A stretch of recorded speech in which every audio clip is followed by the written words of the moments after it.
Here's something that might surprise you. One of television's biggest names just flat out refused to be called a hero. But here's where it gets controversial.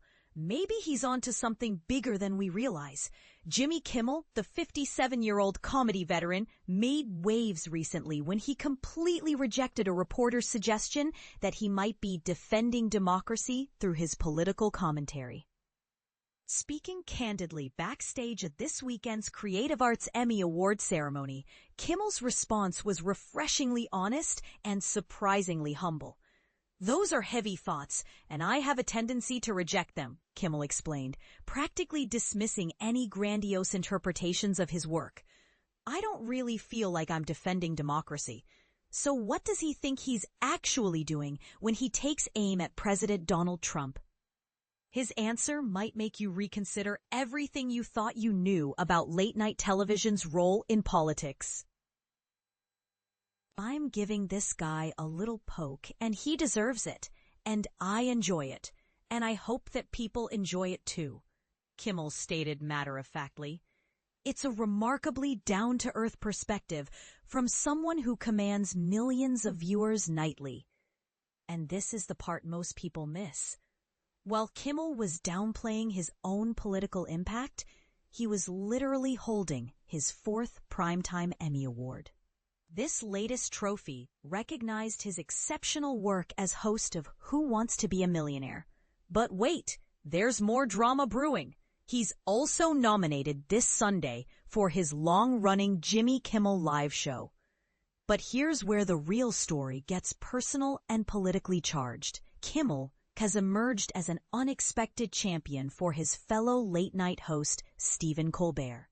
And their friendship has thrust both comedians into a controversy that exposes the murky intersection of entertainment, politics, and corporate interests.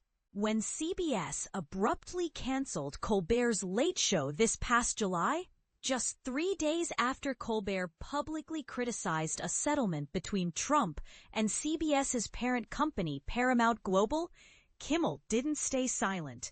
The timing raised eyebrows across the industry, especially since CBS was simultaneously seeking administration approval for a major merger. Kimmel's response was swift and unfiltered. He openly cursed CBS and publicly declared his support for Colbert. Though network executives insisted their decision was purely financial. But was it really? Here's what makes this situation particularly intriguing. Kimmel was actually on an extended vacation from his ABC show when Colbert's cancellation happened, yet he felt compelled to speak out immediately upon his return. His analysis of the situation was pointed and skeptical. CBS, all of a sudden, out of the blue, claimed The Late Show was losing $40 million a year. And then miraculously got FCC approval to sell their company, which is what they wanted. The implication is clear and controversial. Was Colbert's criticism of the Trump-CBS deal the real reason behind his show's demise?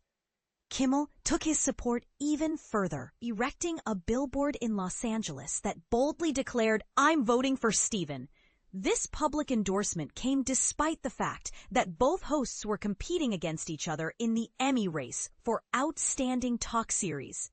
Think about that for a moment. When was the last time you saw someone actively campaign for their direct competitor? But here's where Trump entered the fray directly. The former president took to his Truth Social platform to issue what many interpreted as a veiled threat. "I hear Jimmy Kimmel is next. Has even less talent than Colbert." This wasn't just political theater. It felt personal and potentially ominous.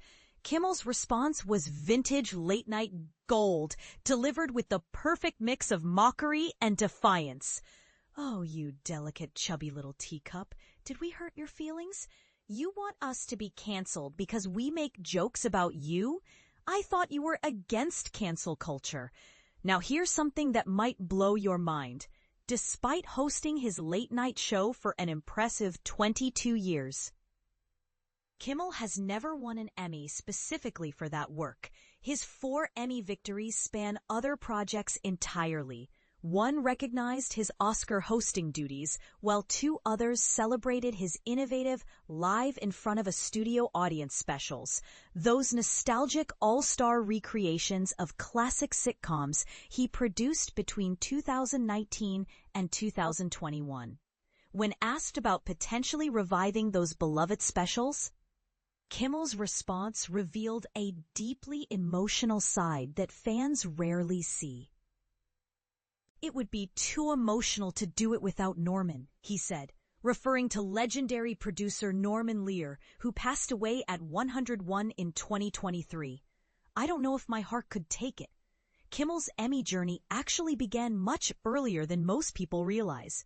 Back in 1999, when Comedy Central was still considered a fringe network, he won a Daytime Emmy for hosting Win Ben Stein's Money.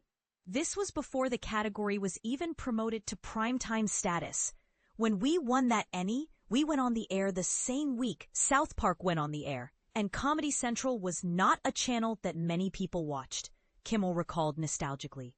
And we were up against these titans, the same shows we're up against now, Wheel of Fortune and Jeopardy.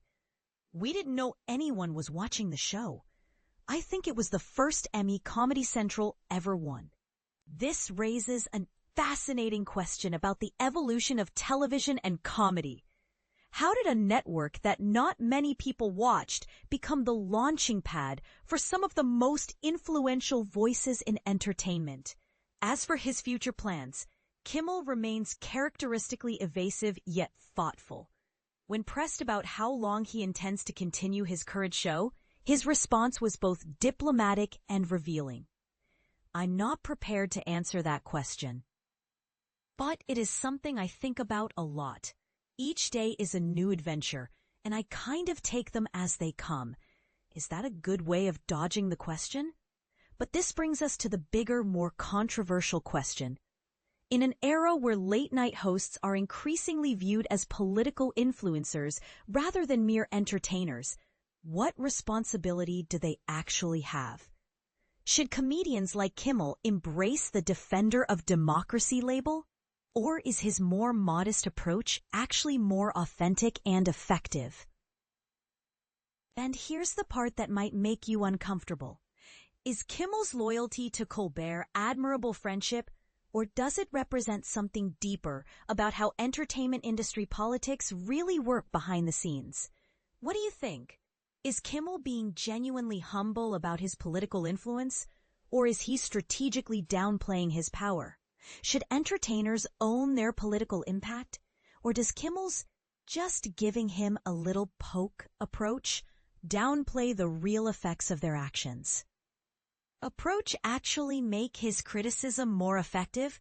Drop your thoughts in the comments, whether you think late-night hosts have gone too far into politics or if they're not going far enough.